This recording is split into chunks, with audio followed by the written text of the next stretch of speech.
हम लोग श्रीमद् भागवतम तीसरा स्कंद 7वें अध्याय के श्लोक संख्या 18 पर चर्चा कर रहे हैं। अर्थाभावम विनिश्चित्य प्रतितस्यापि नात्मनः ताम चापि युष्मच्चरन् सेवयाहं परानुदे। इसका अनुवाद और तात्पर्य श्रील प्रभुपाद के द्वारा श्रील प्रभुपाद की विदुर जी बोल रहे हैं, किंतु हे महोदय, मैं आपका कृतज्ञ हूँ, क्योंकि अब मैं समझ सकता हूँ कि यह भौतिक जगत सार रहित है, यद्यपि यह वास्तविक प्रतीत होता है। मुझे पूर्ण विश्वास है कि आपके चरणों की सेवा करने से मेरे लिए इस मिथ्या विचार को त्याग सकना संभव हो सकेगा। तात्पर्य: बद्ध जीव के कष्ट सतही होते हैं और उनका कोई वास्तविक महत्व नहीं होता। जिस प्रकार स्वप्न में किसी के सिर को काटने का कोई महत्व नहीं होता। यद्यपि यह कथन सैद्धांतिक रूप में अति सत्य है, फिर भी सामान्य व्यक्तियां आध्यात्मिक पथ के नव जिज्ञासु के लिए इसकी अनुभूति कर पाना अतीव कठिन है। किंतु श्री मैत्रेय मुनि जैसे महान अध्यात्मवादियों के चरणों की सेवा करने से तथा उनकी निरंतर संगति करने से मनुष्य इस मिथ्या विचार को त्याग सकता है कि आत्मा को भौतिक क्लेश भोगना पड़ता है। तो ये छिपलीवाड़ा का स्थान तो महत्वपूर्ण है। यहाँ सीढ़ियों में प्रभुपाद की वो फोटो लगी है लाल बहादुर शास्त्री जी के साथ में, और इस फोटो को दिखा कर प्रभुपाद भागवतम का पहला स्कंद भी नहीं, पहला भाग श्रील प्रभुपाद डिस्ट्रीब्यूट कर रहे थे। 1962-63 की करीब बात है। ये फोटो देखकर बिल्कुल जो फोटो है, पता नहीं कैसे भक्तों ने संभाल के रख लिया। और ये जो फोटोज हैं और प्रभुपाद की जितनी भी फोटोज हैं वो ट्रांसपोर्ट कर सकती हैं। प्रभुपाद जब प्रकट रूप में भक्तों को शिक्षा दे रहे थे, भक्तों को अपना संग दे रहे थे, तो ये जो प्रसंग चल रहा है, बहुत सारी बातें हैं बताने के लिए।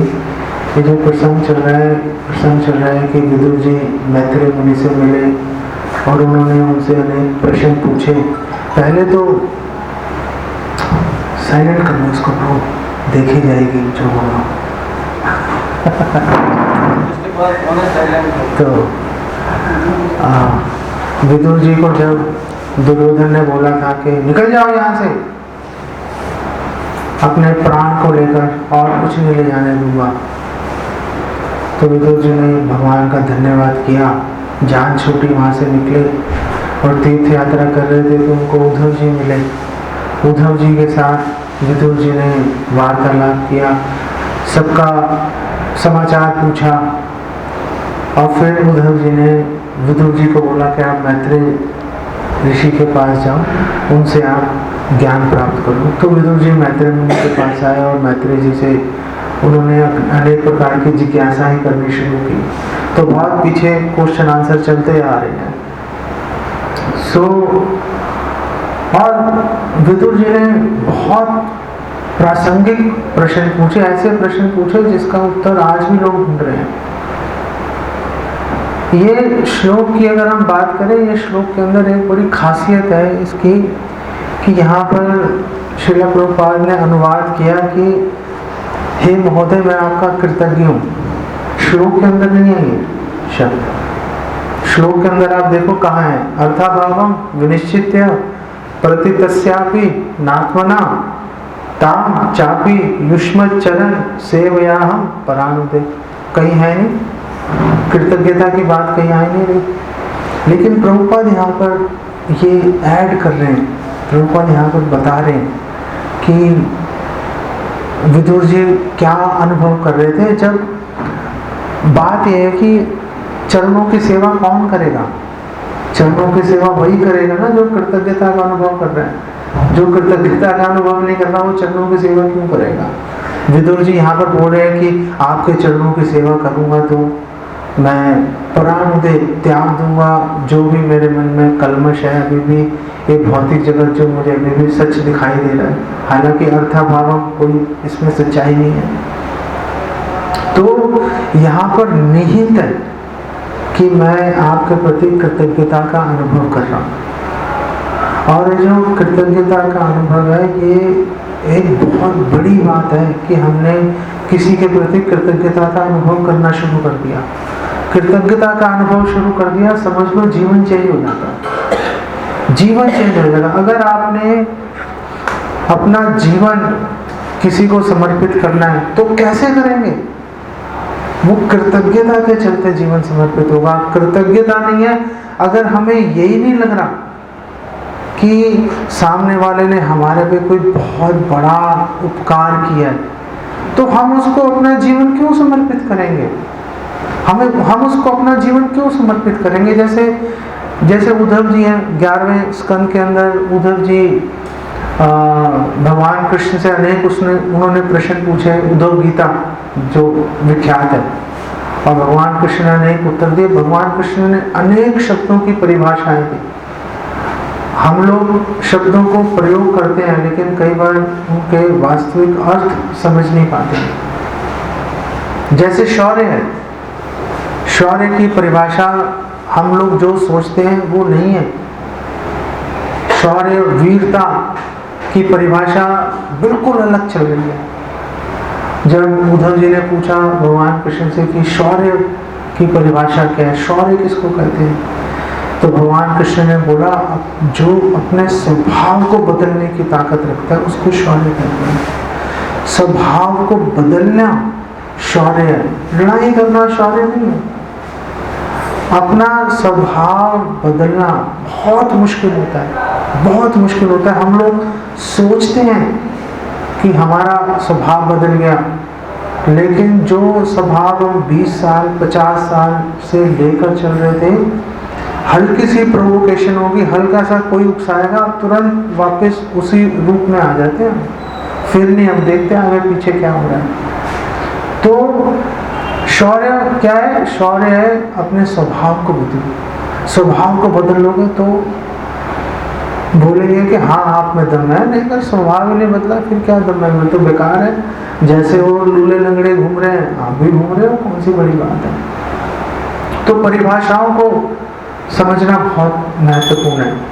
तो अनेक प्रश्न पूछे उद्धव जी ने भगवान कृष्ण से, भगवान कृष्ण ने उत्तर दिए, और फिर उद्धव जी 11वें स्कंद के 29वें अध्याय में बोल रहे हैं कि हे कृष्णा, मैं तो पूरी तरह से अंधकार में था, लेकिन आपने ज्ञान की रोशनी देकर मुझे उस अंधे गड्ढे में से आपने मुझे निकाल लिया। अब सवाल ये है कि मैं सूर्य के पास आके खड़ा हो गया, आप सूर्य हो, कृष्ण सूर्य सम। अब मैं सूर्य के सामने आके खड़ा हो गया, सूर्य के पास आके खड़ा हो गया, अब मुझे अंधकार, ठंड, डर मुझे कैसे सता सकता है? तो सता ही नहीं सकता, कोई क्वेश्चन ही नहीं है सताने का, वो तो उससे मेरी जान छूट गई। और आगे उद्धव जी ने अपनी कृतज्ञता दिखाई, और उद्धव जी ने बोला कि आपने आखिर ये दिव्य ज्ञान मुझे दिया क्यों? ये बात समझ नहीं आ रही। आपने दिव्य ज्ञान मुझे दिया, मैंने तो कुछ किया नहीं आपके लिए, मैंने तो बस एक आपकी तुच्छ शरण ही तो ली थी, सिर्फ आपके सामने सिर तो झुकाया था मैंने, और मैंने क्या किया था? आपने सिर्फ इस बात के लिए आपने मुझे दिव्य ज्ञान आपने प्रदान कर दिया, सिर्फ सिर झुकाया था मैंने आपके सामने, और आपने कहा बस बहुत हो गया, ये लो दिव्य ज्ञान पकड़ लो। इसे बोलते हैं अहेतु की कृपा। अहेतु की कृपा, भगवान अहेतु की कृपा करते हैं, लेकिन पीछे हमें भी कुछ ना कुछ करना पड़ेगा। ऐसे नहीं है कि भगवान राह चलते को पकड़ के बोलेंगे ये लो दिव्य ज्ञान, ऐसा नहीं होगा। पहले हमने कोई ये भी कह सकता है कि देखो उद्धव ने सिर झुकाया था ना, तभी तो उसको दिव्य ज्ञान मिला, फिर अहेतु की कैसे होगा? फिर तो हेतु आ गया ना कि सिर झुकाया और उन्होंने दिव्य ज्ञान प्रदान किया। अगर सिर नहीं झुकाते तो दिव्य ज्ञान भी प्राप्त नहीं होता उनको। बात ठीक है, लेकिन अहेतु की कृपा का एक दृष्टिकोण अलग भी चलता है। अगर आप किसी दुकानदार के पास अपनी जेब में 1 रुपया लेके जाओ और उससे आप 1 रुपये का सामान मांगो, वो आपको 1 लाख का सामान दे रहे, वो भी अहेतु की कृपा है। 1 रुपये के बदले में 1 लाख का सामान कोई नहीं देता। अगर कोई देगा आप तुरंत कृतज्ञता का अनुभव करोगे, अरे मैंने तो 1 ही रुपया दिया था, आपने इतना कुछ कैसे दे दिया। तो ऐसे ही भगवान के सामने उद्धव जी कह रहे हैं, बस सिर झुकाया था मैंने सिर झुकाया, आपने दिव्य ज्ञान प्रदान कर दिया। ऐसे दयालु भगवान को छोड़ के किसकी शरण में जाऊं? हित्वा कृतज्ञ तब पाद मूलम, आपके चरणों को छोड़ के किसकी शरण में जाऊं जिसने सिर्फ सिर झुकाया था मैंने और दिव्य ज्ञान आपने प्रदान कर दिया। हम भी बोलते हैं रोज प्रभुपाद को, जो गुरु पूजा कर रहे हैं, ये क्या है? ये भी कृतज्ञता दिखा रहे हैं कि हम कृतज्ञ हैं आपके। दिव्य ज्ञान हृदय प्रकाशित हो, हे प्रभुपाद आपने हमारे हृदय में दिव्य ज्ञान प्रकाशित कर दिया। ऐसा नहीं है कि कृतज्ञता केवल भक्त अनुभव करते हैं, भगवान भी कृतज्ञता का अनुभव करते हैं। जैसे भगवान गोपियों को कह रहे हैं, ना पा रहे हैं हम, मैं नहीं कर सकता, मेरे में ताकत नहीं। जो और नीलकंठ को आप समझ लो पूरे दिल से याद कर रहा था, आपके दर्शन हो गए। मैं सोच रहा था पता नहीं कब दर्शन होंगे, दर्शन ही हो गए आपके। तो पिछली बार मैं आया था तो कंस्ट्रक्शन हो रही थी और सब कुछ अस्त व्यस्त था। हम लोग 100 लोग आ गए यहाँ पर और नीलकंठ प्रभु ने बहुत ही प्रेम से सबका स्वागत किया। 1 घंटा सबको प्रभुपाद के बारे में बताया। आज भी मुझे बिल्कुल ऐसे ही याद है, कई वर्ष बीत गए इस बात को। और बहुत ही स्वादिष्ट प्रसाद नीलकंठ प्रभु ने सब भक्तों को खिलाया अपने हाथ से। कैसे भूलेंगे उसको, भूल नहीं सकते। भगवान भी कृतज्ञता का अनुभव करते हैं। भगवान न पा रहे हम, भगवान बोल रहे हैं कि जो गोपियों ने जो सर्विस की है, जो सेवा की है, मैं उसका ऋण नहीं उतार सकता। चैतन्य महाप्रभु है, चैतन्य महाप्रभु अभी गृहस्थ आश्रम में थे और लेकिन जो नवद्वीप के लोग हैं इतना प्रेम कर रहे थे चैतन्य महाप्रभु को। चैतन्य महाप्रभु एक दिन रो पड़े और चैतन्य महाप्रभु ने एक लाइन बोली, ऐसी लाइन बोली कि सारे भक्तों का दिमाग खराब हो गया। वो ये सोचने में लग गए कि इस लाइन का मतलब क्या है। कोई लेना देना नहीं है, रोज कीर्तन जय श्री राधा वल्लभ की, श्री गौर निताय की जय। रोज कीर्तन चल रहा है, रोज भागवतम कथाएं चल रही हैं, सब ठीक चल रहा है और ऐसा ही अनंत काल तक चलता रह सकता है। सारे भक्त प्रसन्न हैं, चैतन्य महाप्रभु पूरी तरह से संतुष्ट हैं। लेकिन एक दिन ऐसे ही चल रहा था, कीर्तन चल रहा है, कथा चल रही है, तो चैतन्य महाप्रभु ने बोला कि ऐसे भक्तों को छोड़कर जो इतने प्रेम से मुझे सहयोग दे रहे हैं, उनको छोड़कर आकर कैसे चला जाऊंगा। ये एक लाइन थी। अभी कहीं से कोई ऐसी बात नहीं है, कोई ऐसी बात नहीं है कि महाप्रभु कभी जाएंगे, सब ठीक चल रहा है, चारों तरफ से मतलब लोग आके जुड़ रहे हैं, लाखों लोग भक्त बन रहे हैं। देख के कोई जरूरत ही नहीं है कुछ भी करने की, लेकिन महाप्रभु ने ये लाइन बोल दी। ये लाइन सुनते ही सारे नवद्वीप वासी एकदम हक्के बक्के रह गए कि ये क्या बोल दिया उन्होंने। लेकिन ये जो महाप्रभु ने, ये जो वाक्य है महाप्रभु का, ये वाक्य महाप्रभु की कृतज्ञता को दिखाता है कि महाप्रभु कितने कृतज्ञता का अनुभव कर रहे हैं कि भक्तों ने कितना सहयोग किया, भक्त कितना अपना सर्वस्व भगवान को निछावर करने के लिए तैयार बैठे हैं, अपना सर्वस्व निछावर कर रहे हैं। सो यहाँ पर ये तो चलो कृतज्ञता की बात होगी, इस पे तो बात कितना ही करते रहो। तो यहाँ पर बोल रहे हैं कि अर्थ अभाव निश्चित, कि ये समझ लो कि ये जो संसार है इसमें अर्थ का अभाव है। अर्थ का मतलब कोई भी ऐसी वस्तु जो कि प्रयोग, जो कि महत्वपूर्ण है, ऐसी कोई वस्तु नहीं है। इनफैक्ट श्रील प्रभुपाद बोल रहे हैं कि इस पूरे संसार में, प्रभुपाद नहीं बोल रहे, कोई प्रभुपाद के डिसाइपल बोल रहे हैं कि इस संसार में दो ही वस्तुएं जो हैं वो अर्थ वाली है, बाकी सब अर्थ अभाव है, बाकी सब बेकार है। एक जीव जो कि भगवान की पराशक्ति है, जीव है भगवान की शक्ति जो कि सुपीरियर एनर्जी है भगवान की, और भगवान के अंश है जो, और दूसरा हरिनाम, दो के अतिरिक्त बाकी सब अर्थ अभाव है। और श्रील प्रभुपाद तो एक्चुअली में अर्थ भाव के ऊपर श्रील प्रभुपाद बोल रहे हैं कि ये जो भौतिक जगत है ये घोड़े के अंडे की तरह है। उदाहरण दे श्रील प्रभुपाद, वो कह रहे हैं ये जगत घोड़े के अंडे की तरह है।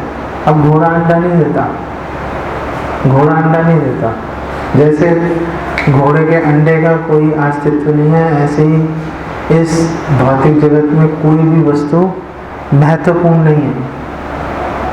तो श्रील प्रभुपाद बोले, अगर कोई बोले कि नहीं यहाँ तो स्वर्ग लोक भी है, फिर उससे ऊपर लोक भी है, तो प्रभुपाद बोल रहे क्या फायदा उसका।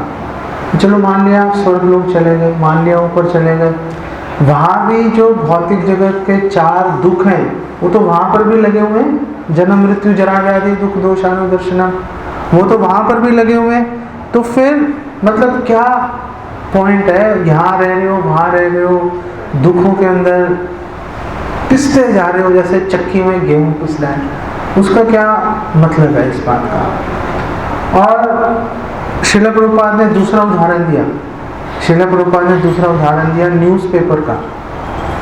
प्रभुपाद ने ऐसे उदाहरण दिए बिल्कुल दिमाग के अंदर घुसने वाले। श्रील प्रभुपाद बोल रहे न्यूज़पेपर है, लाखों लोग लगे हैं, एक न्यूज़पेपर छापने में लाखों लोग लगते हैं, और लाखों लोग डिस्ट्रीब्यूट करने में लग जाते हैं उसको। आपके घर में अखबार वाला फेंकता है, वहाँ तक आपके घर तक पहुँचने में हजारों लाखों लोग लगे हुए हैं उसके अंदर। लेकिन उस अखबार की, न्यूज़पेपर की वैल्यू क्या है? आपने 2 मिनट देखा, फेंक दिया, दोबारा उस अखबार को कोई उठा के नहीं देखता। अर्थ अभाव, अर्थ का अभाव है, महत्वपूर्ण नहीं है। भगवत गीता है, भागवतम है, चैतन्य चरितामृत है, आप रखो 100 साल 200 साल पढ़ी हुई है, पढ़ते रहेंगे पढ़ते रहेंगे पढ़ते रहेंगे, कभी भी अर्थ का अभाव नहीं हो सकता उसके अंदर। लेकिन न्यूज़पेपर है, इतनी मेहनत लग रही है, इतनी मेहनत कर रहे हैं लोग, लेकिन फिर भी कोई उसकी वैल्यू नहीं है, कोई वैल्यू नहीं है उसकी। ये जो अर्थ अभावम विनिश्चित्य की जो बात है, और प्रतीतस्य कि अर्थ का अभाव है फिर भी दिख रहा है कि हाँ कुछ तो बात है भाई, कुछ तो बात है। ये जो पॉइंट है, इस पॉइंट के ऊपर भागवतम का 5वें स्कंद का 10वां 11वां 12वां 13वां 14वां ये सारे अध्याय सिर्फ इन्हीं बातों के ऊपर लगे हुए हैं। जहाँ पर महाराज रघुगण ने जड़ भरत से अनेक प्रश्न पूछे, और रघुगण ने, जड़ भरत ने बोला कि वह देखो इस संसार में कोई ऐसी वैल्यू नहीं है, सब बेकार की बात है, तुम राजा मैं प्रजा, तुम स्वामी मैं सेवक, ये सब बेकार की बातें हैं, इन बातों के ऊपर ध्यान मत दो, कोई सुख दुख नहीं है, कोई सुख दुख का कीमत नहीं है। और रघुगण ने पूछा था जड़ भरत से कटाक्ष करते हुए, सरकास्टिकली मुझसे पूछा था, अरे तुम थक तो नहीं गए पालकी उठाते हुए? तो जड़ भरत ने बोला मैंने उठाई नहीं पालकी। राजा ने कहा क्या पागल हो गए, वो कंधे पर रखी हुई है पालकी, बोल रहा मैंने उठाई नहीं पालकी। तो जड़ भरत ने बोला तो शरीर ने उठाई है, मैंने थोड़ा ना उठाई है, मैं तो शरीर हूँ ही नहीं, तो मुझे क्या तकलीफ है।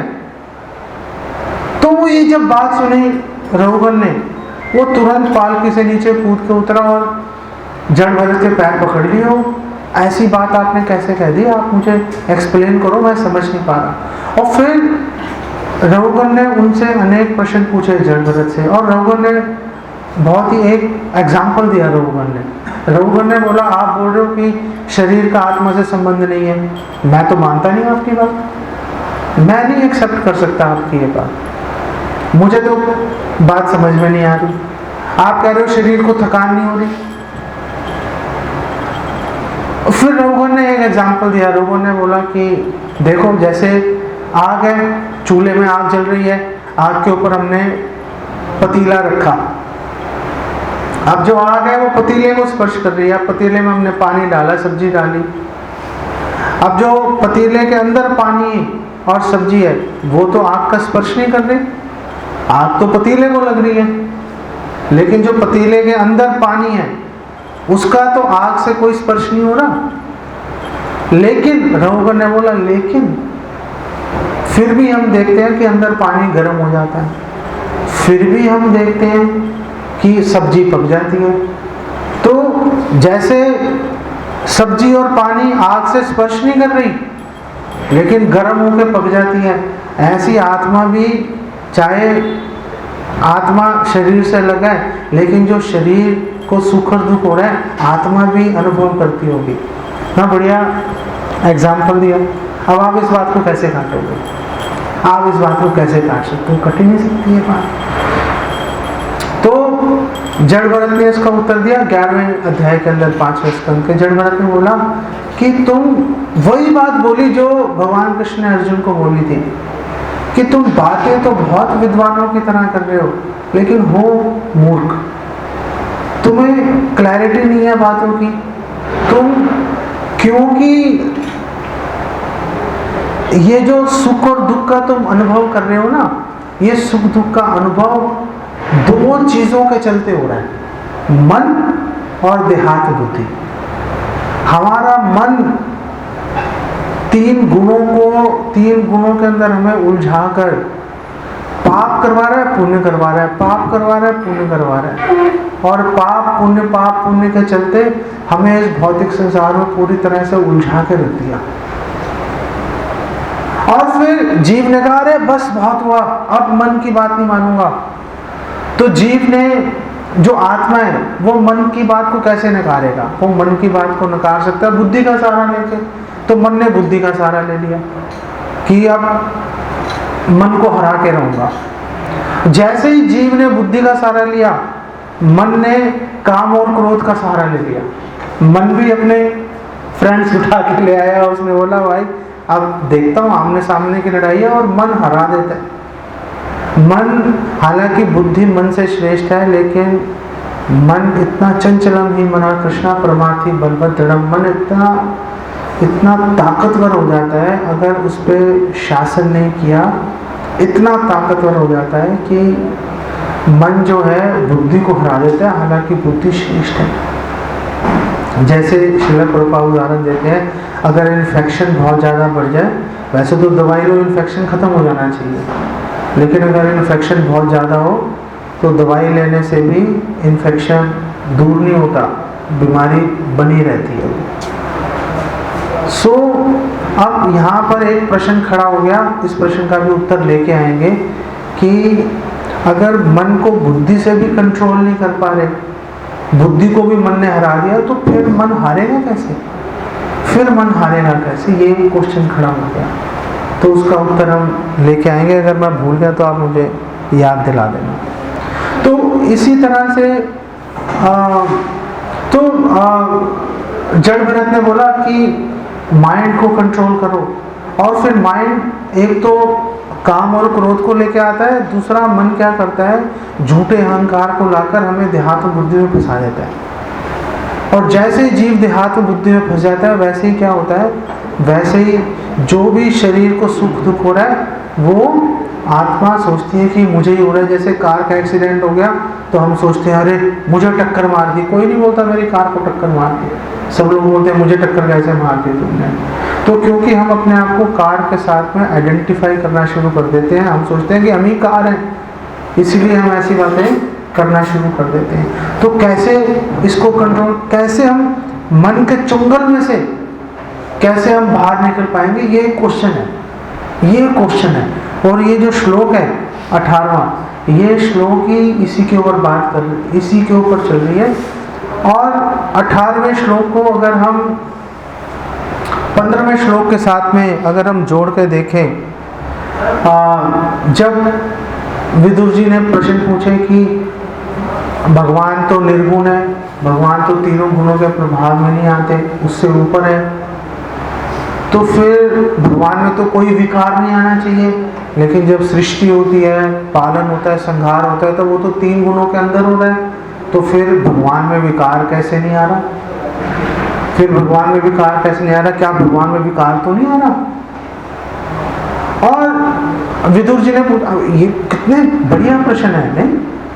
और फिर विदुर जी ने पूछा कि जो शरीर है उसके अंदर आत्मा भी है, परमात्मा भी है।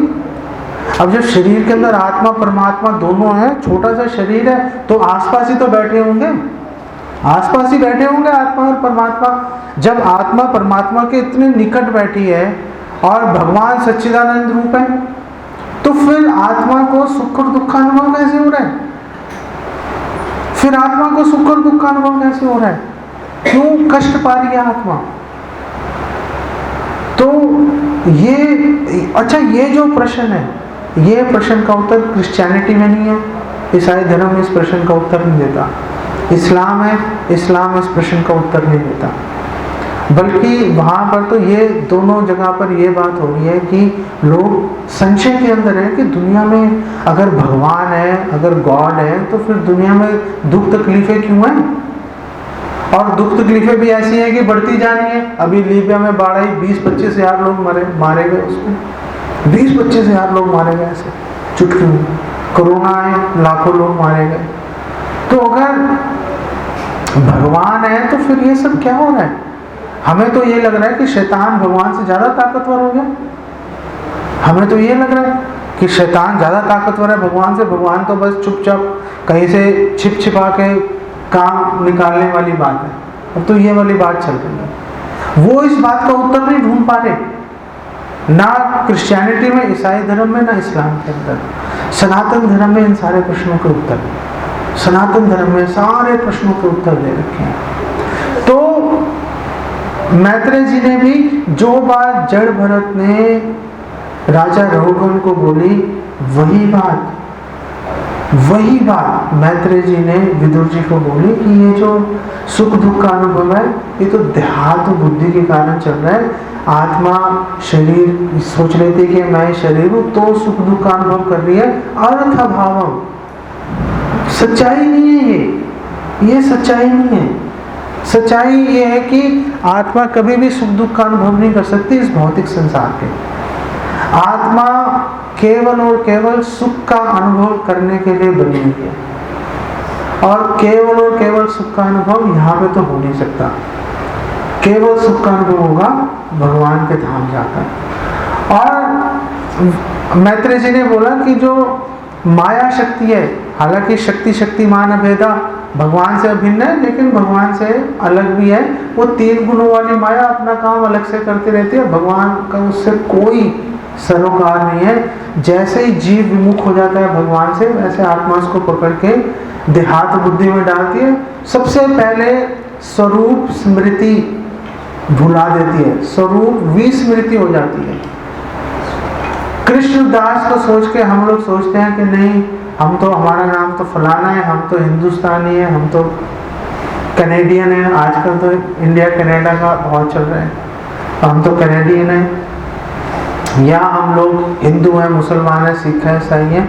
इसी उपाधियों के अंदर फंस के हम व्यवहार करना शुरू कर देते हैं, उपाधियों के अंदर फंस के। तो जब इन सारे प्रश्नों के उत्तर दिए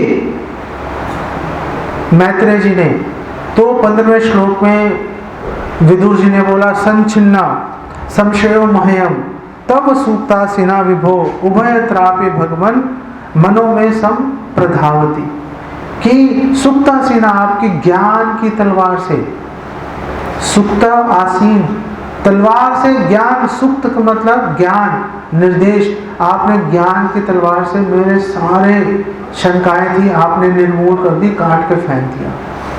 अब मैं समझ गया भगवान पूरी तरह से स्वतंत्र है और जीव पूरी तरह से परतंत्र है, उभय त्रापी। अब मैं समझ गया। और फिर 18वें में उन्होंने बोला कि मैं आपके प्रति कृतज्ञ हूं, लेकिन यहां पर क्योंकि फ्यूचरिस्टिक भविष्य काल का प्रयोग किया गया है, यहां पर अभी भी विदुर जी कह रहे हैं, विदुर जी पहले तो समझ लो विदुर जी कौन है। विदुर जी स्वयं धर्मराज है। और विदुर जी किसके पुत्र हैं? यहाँ पर किसके पुत्र हैं विदुर जी? हाँ, व्यासदेव के पुत्र हैं। तो पहले तो खुद ही धर्मराज है, ऊपर से व्यासदेव के पुत्र हैं, और तीसरा भगवान के प्रति वैसे ही अगाध श्रद्धा है उनके हृदय में, और वैष्णव की, पांडवों की सेवा भी कर रखी है उन्होंने। कोई चांस नहीं है कि उनमें कोई भी देहात बुद्धि होगी या इस संसार को महत्वपूर्ण समझ रहे होंगे। लेकिन फिर भी यहाँ पर विदुर जी फ्यूचर टेंस का, भविष्य काल का प्रयोग कर रहे हैं। वो कह रहे हैं कि अर्थ अभाव है संसार के अंदर, लेकिन मुझे अभी भी प्रतीतस्य, मुझे अभी भी ऐसा प्रतीत हो रहा है कि इसमें कुछ तो है। विदुर जी अपने आप को विनम्र स्थिति में लेके आ रहे हैं, अपने आप, अपनी दीनता विदुर जी प्रकट कर रहे हैं।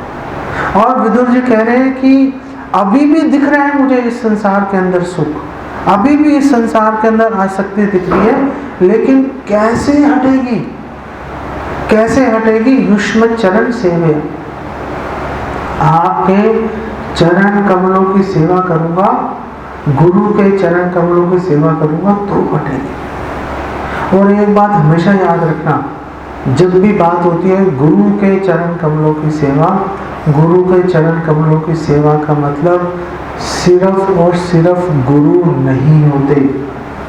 गुरु के चरणों की सेवा का मतलब है जो सीनियर वैष्णव हैं, जो सीनियर वरिष्ठ वैष्णव हैं, वो भी उसी के अंदर शामिल होते हैं। गुरु कभी भी अकेले नहीं होते। जैसे कृष्ण कभी अकेले नहीं है, ऐसे गुरु कभी अकेले नहीं होते। ऐसा हम कभी नहीं सोच सकते कि हम तो प्रभुपाद से या अपने गुरु से बस संबंध रखेंगे, वरिष्ठ वैष्णव जैसे वो है वैसे हम हैं। ऐसा सोचते ही परेशानी का कारण खड़ा हो जाएगा।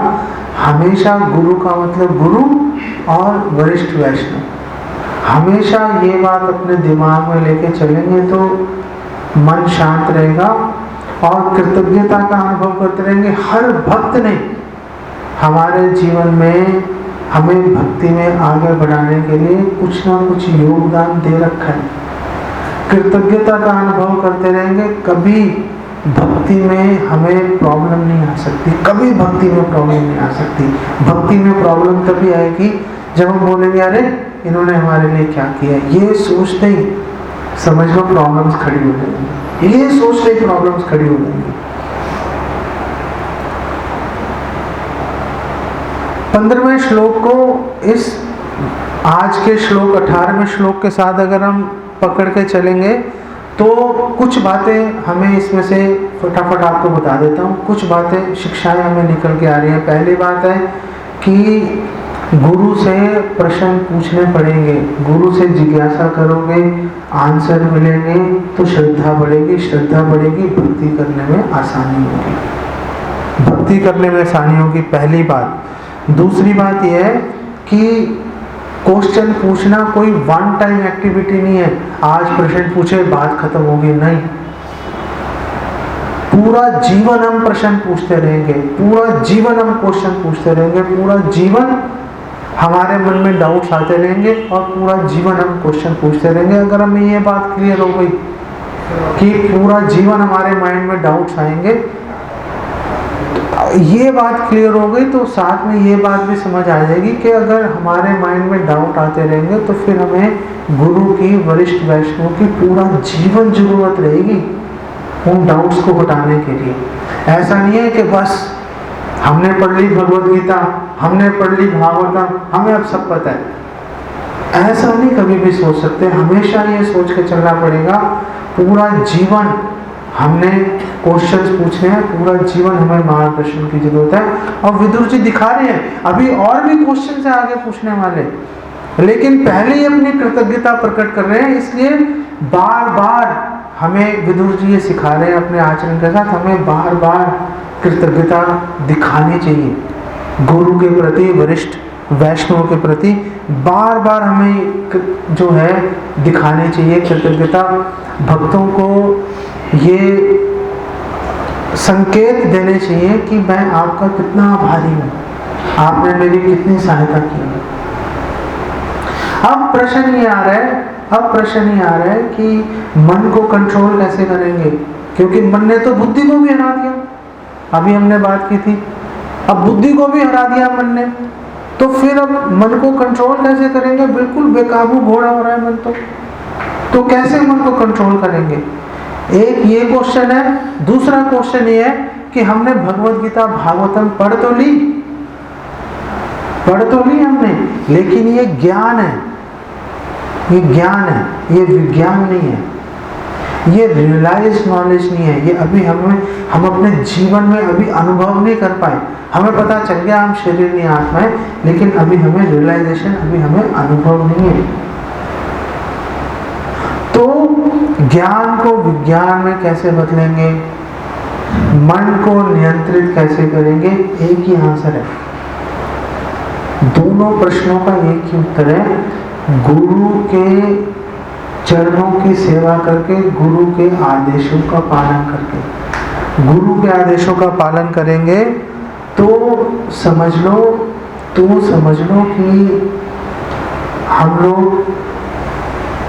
मन को अब हमारे पास दो ऑप्शन हो गए। जैसे गुरु का आदेश पिक्चर में आ गया, अब हमारे पास दो विकल्प खड़े हो गए, मन की बात और गुरु की बात। अगर हमने संकल्प ले लिया कि हाँ गुरु की बात मानेंगे, तो मन को झुकना पड़ेगा। मन को झुकाने का और कोई तरीका नहीं है। बुद्धि भी बेकार है, मन के सामने बुद्धि भी बेकार है। अगर हम सोचें कि हम बुद्धि का प्रयोग करके आगे बढ़ेंगे, नहीं बढ़ सकते। आगे बढ़ना है तो गुरु का मतलब वरिष्ठ वैष्णव भी है। मैं बार बार आपको ये बात बोल रहा हूँ ताकि दिमाग में घुसे। वरिष्ठ वैष्णव के अगर हम आदेशों का पालन करेंगे, मन को हरा देंगे। और जैसे ही हमने मन को कंट्रोल किया, वैसे ही हम प्रकृति के 3 गुणों से ऊपर उठने की योग्यता हासिल कर लेंगे। वैसे ही हम संसार में दुख आते रहेंगे, जाते रहेंगे, अब हमें प्रभावित नहीं कर पाएंगे। यही आशा विदुर जी अपने हृदय में लेके चल रहे हैं कि मुझे ज्ञान तो मिल गया, लेकिन विज्ञान मिलेगा युष्मत् चरण सेवया। आपके चरणों की सेवा करके आपसे और पूछता रहूंगा और आपकी सेवा करता रहूंगा। जैसे आप बोलोगे वैसे जीवन चलाता रहूंगा। आज नहीं कल नहीं परसों मेरा जो ज्ञान है विज्ञान में बदल जाएगा। फिर ये भौतिक संसार मुझे परेशान नहीं कर पाएगा। ये हम यहाँ से शिक्षा ले सकते हैं। यहाँ पे इसको विराम देते हैं और आप लोग अगर कुछ क्वेश्चन पूछना चाहो तो आप क्वेश्चन पूछ सकते हैं। सो आत्मा शुद्ध है तो भी इंसान बुरे कर्मों में क्यों फंसा रहता है? तो ये प्रश्न तो आपको पता है, ये प्रश्न पहले भी पूछा गया था। ये प्रश्न पहले अर्जुन ने पूछा था 5000 साल पहले भगवद गीता में। और अर्जुन ने पूछा था कि कृष्णा, मेरी इच्छा नहीं है, अनिच्छन अपि वाष्णेय बलादिवा नियोजिता, कि मेरी इच्छा नहीं है गलत काम करने की, लेकिन ऐसा लग रहा है कोई जबरदस्ती इसमें नियोजित कर रहा है, कोई जबरदस्ती लगा रहा है। मैं तो नहीं करना चाहता, ऐसा लग रहा है कोई हाथ पकड़ के करवा रहा है ये काम मुझसे। और मैंने कर दिया तो फल मुझे भुगतना पड़ रहा है। तो आत्मा शुद्ध है, गलत काम कैसे हो रहे हैं? तो अगर हम ध्यान से सोचे तो हम भगवान पे आक्षेप लगा रहे हैं। अर्जुन भगवान के ऊपर दोष लगा रहा था कि कृष्णा ऐसा तो नहीं है आप अपनी लीला चला रहे हो और झेलना हमें पड़ रहा है। नहीं, लोग बोलते हैं ना कि भगवान की लीला है ये सब। तो भगवान कृष्ण ने बोला ऐसा नहीं है। भगवान ने उत्तर दिया कामेश क्रोधेश रजोगुण सगुण। हम लोग अपनी इच्छाओं के गुलाम बन जाते हैं। इच्छाएं हमें इतना हम अपनी बुद्धि लगाते हैं सही है गलत है, ये गलत है नहीं करना चाहिए। लेकिन जब काम का वेग आता है ना तो फिर बुद्धि काम नहीं करती। वही तो हम अभी बात कर रहे थे, फिर बुद्धि काम नहीं करती। फिर मजबूरी में जीव जो है वो न चाहते हुए भी गलत काम करना शुरू कर देता है इच्छाओं के चलते। इच्छाओं के पीछे दो चीजें हैं, मन देहात बुद्धि। मन और देहात बुद्धि काबू कैसे करेंगे? गुरु की शरण लेकर। उससे काबू आएगा। जब तक हम गुरु की शरण नहीं लेंगे, जब तक हम अपने आप को समर्पित नहीं करेंगे गुरु को, तब तक बलादिवा नियोजिता चलता रहेगा। भगवान का कोई इसमें रोल नहीं है। हम गलत काम करेंगे, हम अच्छे काम करेंगे, भगवान का कोई लेना देना नहीं है। भगवान को हमारे अच्छे और बुरे काम से कोई सरोकार नहीं है। बल्कि यमराज जी तो छठे स्कंद के पहले अध्याय में कह रहे हैं कि पाप तो पाप है ही, पुण्य भी पाप ही है। आप सोचते हो ना कि अरे चलो पाप नहीं किए, पुण्य तो किए हैं, चलो धर्मशालाएं बनवा दी, हाँ लोगों को खाना बांट दिया, स्कूल खुलवा दिए, चलो कुछ तो किया, लोगों को दान दिया। लेकिन यमराज जी कह रहे हैं पुण्य भी पाप है। तो यमदूतों ने बोला कि पाप तो चलो पाप है, तो क्लियर है, पाप तो पाप है, पुण्य पाप कैसे हो सकते हैं? नहीं, पुण्य पाप कैसे हो सकते हैं? आई मीन हमने किसी को दान दिया, वो पाप कैसे हो गया? दान देना पाप कैसे हो गया? स्कूल खुलवाया पाप कैसे हो गया भाई? ये कौन सी नई फिलॉसफी आ? लेकिन यमराज जी आंसर दे रहे हैं। वो बोल रहे हैं कि देखो जब आप पुण्य करोगे तो पुण्यों का फल क्या होगा? आपको आगे जाकर आपको अच्छा पैसा मिलेगा, अगले जन्म में अमीर परिवार में जन्म मिलेगा, आप बहुत इंटेलिजेंट हो जाओगे, बहुत सुंदर हो जाओगे। तो ये सब चीजें होने से क्या होगा? पाप करने की प्रवृत्ति बढ़ेगी। गरीब थे, आराम से बैठे हुए थे, पाप करने का मन कर रहा है, लेकिन पाप करने के लिए पैसा चाहिए। शराब पीनी है, पैसा चाहिए। मांस खाना है, पैसा चाहिए। व्यभिचार करना है, किसी वैश्य के पास जाना है, पैसा चाहिए। है नहीं, आराम से बैठे हुए। कई बार खाने को भी नहीं मिला, भूखे रह गए तो व्रत हो गया, अपने आप ऑटोमेटिकली गरीब का व्रत हो जाता है। लेकिन जैसे ही धन आ गया, सुंदरता आ गई, तुरंत मन में अहंकार आ जाएगा और उसके बल पर जो भगवान के प्रति थोड़ा बहुत रुझान था वो खत्म और वो बढ़ चढ़कर पाप करेगा और फिर और ज्यादा दुख पाएगा। तो यमराज जी तो ये भी कह रहे हैं कि पुण्य भी मत करो, पुण्य भी करने की कोई जरूरत नहीं है। यही भगवान कह रहे हैं कि पुण्य भी बेकार है, पाप भी बेकार है, दोनों मन के लेवल पे चल रहे हैं, मन के स्तर पे चल रहे हैं। दोनों को छोड़ो, मन का कहना मानना बंद करो। मन का कहना मानना बंद करोगे तो जबरदस्ती पाप के कार्यों में लिप्त नहीं हो पाएंगे। मन का सांस से क्या संबंध है? मन और सांस का क्या संबंध है? तो ये जो पतंजलि योग वाले हैं वही लगा के बैठे हैं, मन और सांसों का संबंध, और कोई बात नहीं कर रहा। नहीं, जब हमारा मन मतलब कहना चाहिए कि प्राणायाम नहीं हाँ। ये नहीं कहना। जब कुछ हमारे विचार ऐसे आते हैं कि यार ये अभी नहीं हो सकता, उस समय मन की स्थिति कुछ और होती है, लगता है कि हम इस काम को कर सकते हैं, तो उस समय मन की स्थिति कुछ और होती है। तो ये मन की स्थिति कैसे बदल रही है ये समझना। नहीं तो आप तो सांस कह रहे थे ना, हाँ। ब्रीदिंग। हाँ, तो आपके इस बात में ब्रीदिंग का है, आपके जो हाँ। आपका ओरिजिनल मूल क्वेश्चन तो आपका सांस हाँ, मेरा मूल क्वेश्चन यही है कि जो हमारी सांसें हैं और हमारा मन है उनका संबंध क्या है? क्योंकि अक्सर ऐसा देखा गया है कि जब हम तेज भागते हैं, अच्छा, अगर हम तेज भाग रहे हैं तो हमारे मन में जो भी विचार थे उस दौरान वो विचार नहीं रहेंगे, क्योंकि हमारी सांसें तेज प्रैक्टिकल है, मैं ये जानता हूँ। तो इसका संबंध क्या है कि वो विचार जिससे हम परेशान थे, हमें लग रहा था कि हम नहीं कर पाएंगे, लेकिन जब हम हमारी सांसें तेज हुई तो हम उसे बोल के अब मैं कर सकता हूँ। सांसों की गति से हमारे मन की स्थिति बदल गई है, कैसे हो रहा है? देखो, सांसों का मन से कोई अर्थ अभाव, कोई खास रिश्ता है नहीं बेसिकली।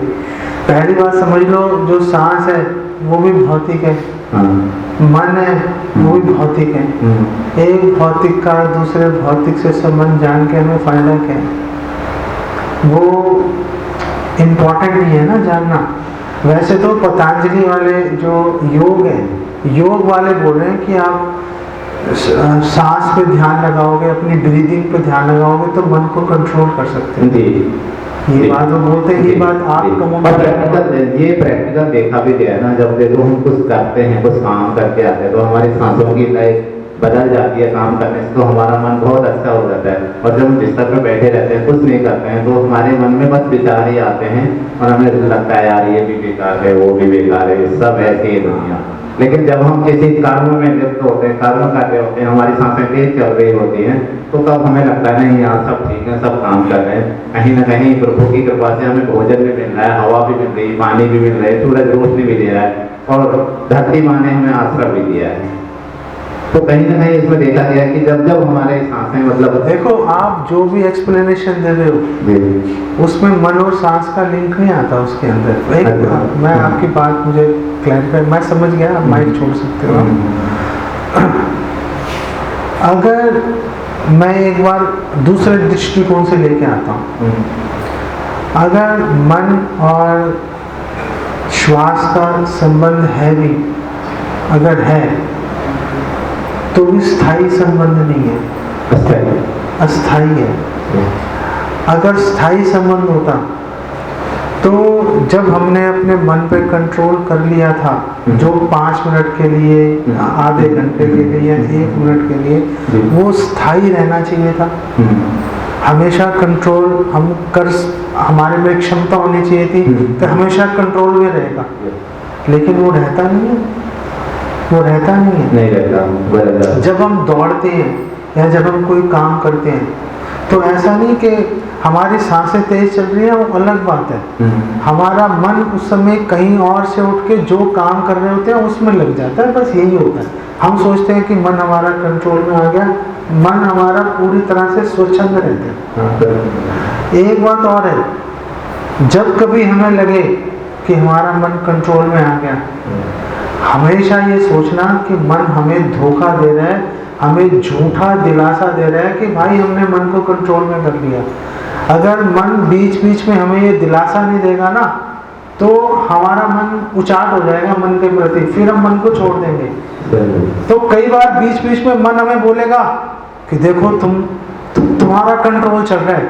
जैसे जो माताएं होती हैं, घर में तो माताओं का कंट्रोल चलता है, लेकिन माताएं कभी ये नहीं बताती, पुरुष ये सोचता रहता है कि मेरा कंट्रोल चल रहा है लेकिन सच्चाई कुछ और है। क्योंकि जैसे ही माताओं ने अगर ये बता दिया ना कि कंट्रोल हमारा चल रहा है, तुम्हारा नहीं चल रहा, तो पुरुषों का हो सकता है दिमाग सीधा हो जाए, लेकिन वो ऐसी नौबत नहीं आने देती। इसलिए मन हमेशा हमें ये संकेत देगा कि देखो तुम कंट्रोल में हो, तुम स्ट्रांग हो, लेकिन सच्चाई ये नहीं होती। सच्चाई ये है कि हम मन के वशीभूत होते हैं, तो हमें बीच बीच में कभी लगे ना, वैसे तो ऐसा हमारे लेवल पे वो नौबत कभी नहीं आती कि हम मन को कंट्रोल कर लें, बल्कि जब चैंटिंग कर रहे होते हैं तो भी हमारा मन दसों दिशाओं में भागता है। तो जब भी हमें लगे, जब थोड़ा ध्यान से करते हैं, ध्यान लगा दे तो मन वापस काफी ध्यान करने में आनंद आता है। हाँ, देखो जब ध्यान करने में आनंद आता है ना, एक बात है कि किसी चीज में सार है कि नहीं है, वो कैसे पता चलेगा कि ये स्थायी है कि नहीं है। अगर वो आनंद स्थायी है, अगर ध्यान स्थायी है, तो समझ लो भाई आपने मन को कंट्रोल कर लिया। अगर वो आया राम गया राम, फिर तो वो तो आप तेज दौड़ के भी कर लेते हो, फिर चैंटिंग का उसमें क्या खास बात है उसके अंदर, नहीं। तो हमारा मन के ऊपर कंट्रोल ना है अभी, और आगे जैसे हम चल रहे हैं, जिस हिसाब से हम चल रहे हैं, वैसे दिख भी नहीं रहा कि आगे जाके कभी मन कंट्रोल में आएगा। मन को कंट्रोल में करने के लिए पूरा समर्पण करना पड़ता है गुरु को, तो जाके एक आशा की किरण जागती है। अगर गुरु को पूरा समर्पण नहीं किया, अपनी स्वतंत्र इच्छा बना के रखी, कोई आशा नहीं है कि मन कंट्रोल में आएगा कभी। जैसे चल रहा वैसा चलता रहेगा, ठीक है।